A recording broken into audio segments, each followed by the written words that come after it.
Hey responders and RMPs, Chrissy Brooks with Health and Safety here to go through this week's hypothetical, week ending 3/22. We are going to be dealing with flammable gas today. So work through our decision tree and response sheets. We're going to read every word out loud because it's good practice and it keeps our mind fresh. So here's our scenario. A box with a flammable gas 2.1 hazard label and the UPS hazardous material shipping papers UN1035 ethane 2.1 is leaking on a belt line. There's a small hissing noise coming from within this box.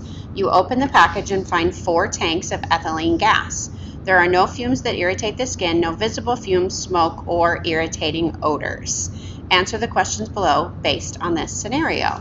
So we're going to go through our decision tree.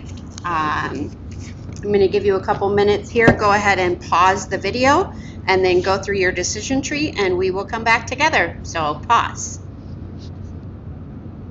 All right, welcome back. We are going to go through our decision tree here, October 2025 leaking package decision tree. So as we're going through our first box, we're getting all no's. Coming down here to our second box, that one's a yes. So we're going to come over to this box. This is all going to be no's. This box is all going to be no's. So it's going to take us over here. And this is not an edible liquid, so this one's going to be a no.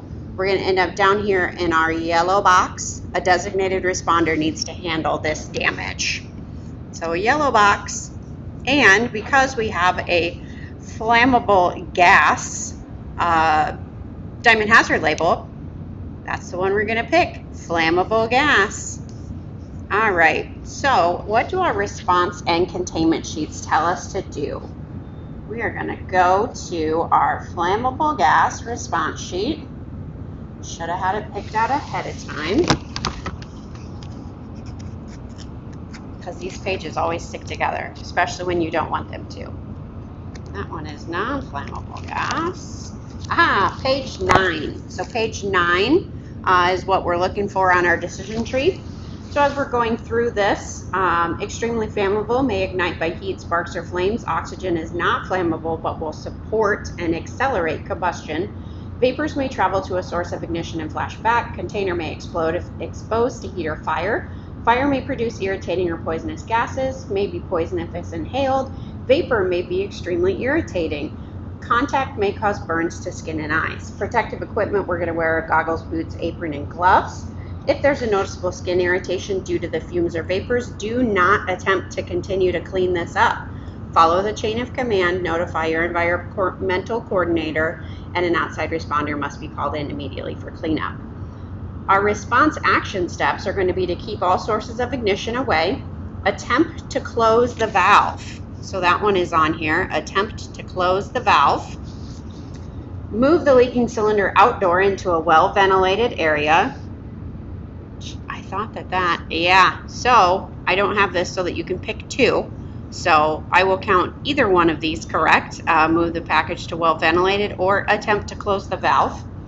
We're going to place a warning sign in the area to warn of flammable hazards and to keep other employees away.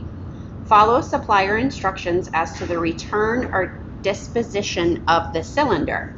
If the supplier cannot be contacted, seal the non-leaking cylinder in a DMP bag with all shipping labels visible and notify your environmental coordinator who will arrange for the disposal of this material.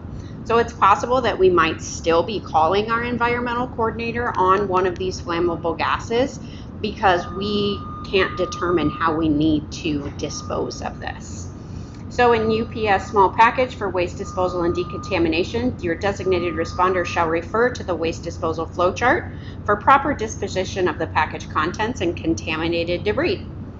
Refer to the decontamination checklist after the response and disposal process is complete. Decontaminate any areas of the body or equipment that may have been exposed by utilizing the decontamination checklist. All right, so like I said, we can either do attempt to close the valve or move the package and contents to a well-ventilated area. I will accept either answer as correct. All right, can you sign into the MFA page with your REC-FN token? I sure hope you're getting a yes. Then I verify that I can sign into ETT with a generated password with my token and my rack FID. So if that is true, go ahead and get that one marked. If not, reach out to your health and safety supervisor or your transportation supervisor. They will get you that information. I know that I need to access the waste disposal flowchart electronically for every single leaker that I'm going to dispose of, and I know how to get to it. If you're answering no to that one, watch this video. It's super simple. All right, so let's go through our waste disposal flowchart for this damage. So, spilled, leaking, liquid or powder, or surrendered to the DMP. Okay, spilled outside of vehicle except when inside of a facility, or entered a drain, or has reportable quantity. That's going to be all no. Does the spilled product fall into one of these categories? Contains nicotine or other acute hazardous waste, biohazard substance or biomedical, pressurized cylinder. That's what we have. We have a pressurized cylinder. So we would click on this Appendix Q, and that's going to tell us how we need to dispose of this pressurized cylinder. Most of them are going to be filling out the Veolia cylinder questionnaire, which is linked in that Appendix Q. I encourage, not invite, I encourage you, go check that appendix out so that if you do get a leaking flammable like a butane or a propane, something of that nature, oxygen tank, we do get those in our system and they are leaking sometimes. So we want to make sure that we're familiar with it. So go check out that Appendix Q when you finish up your hypo. So we ended up in the red box because we are going to head to the Operator's Quick Reference Guide to get specific procedures.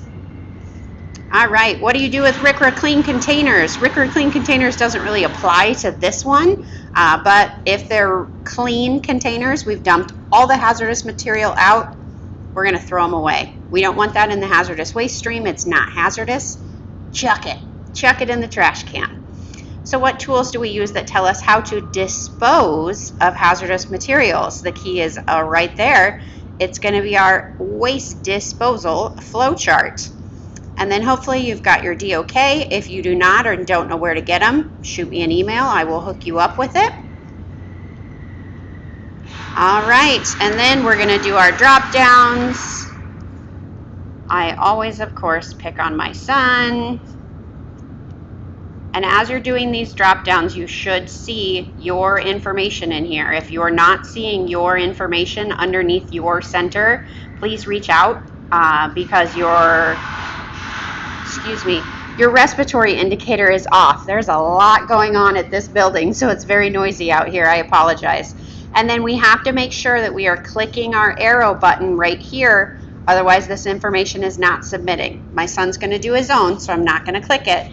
But you have to click this last arrow and get that thank you for completing your hypo. Then you're all done. And hey, guess what? We'll get to see you next week. So thank you so much. I appreciate you all being here. Have a great rest of your day.